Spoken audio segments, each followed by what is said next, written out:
ഇപ്പം ഈ ബേസ് ഇങ്ങനെ ആയിരിക്കും പോകുന്നത്. ബെൽറ്റ് ഉണ്ടാവും. ബേസിൻ്റെ താഴെ ഞാനൊരു ലേബൽ ചെയ്തിട്ടുണ്ടാവും. ഈ ലേബൽ എന്ന് പറയുന്നത് ബേസ് നമ്മുടെ താഴ്ഭാഗത്താണ് വരുന്നത്. അപ്പോൾ ഈ രണ്ട് ലോക്ക് സിസ്റ്റം മേളിലും താഴെയും പോകുന്നത് തിരിച്ച് ഉൾട്ട വരാതിരിക്കാൻ വേണ്ടി, അതായത് ഈ സ്റ്റോമയുടെ ഈ റൗണ്ട് ഭാഗം ഇച്ചിരി വലിയതാണ്. അതുകൊണ്ട് നമുക്കിതിങ്ങനെ കട്ട് ചെയ്ത് വെച്ചേക്കുന്നത് ഇങ്ങനെ ആയിരിക്കും. അപ്പോൾ ഈ ഒരു കട്ട് പീസ് ഉള്ളത് എപ്പോഴും നമ്മുടെ വലതുവശത്ത് താഴെ ആയിരിക്കും.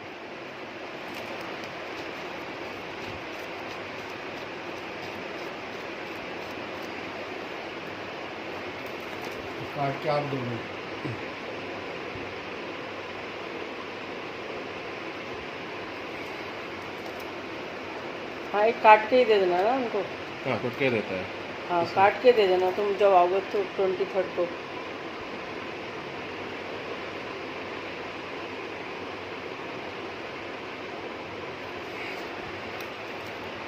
अब बेल्ट यूज़ करते हो ना? हाँ, बेल्ट निकाल के रख दीजिए क्योंकि साइड में लगता है वो दर्द होता है।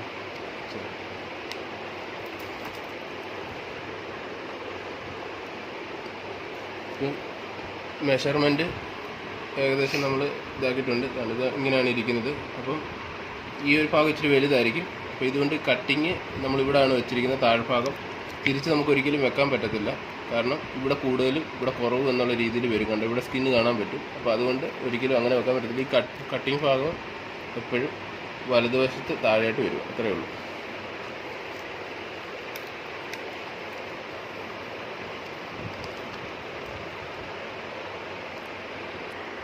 നമ്മൾ ചെയ്യുന്ന എല്ലാം ഇളക്കുന്നതിന് മുമ്പ് ബെൽറ്റ് അടിയിൽ ഇങ്ങനെ വെച്ചിരിക്കണം.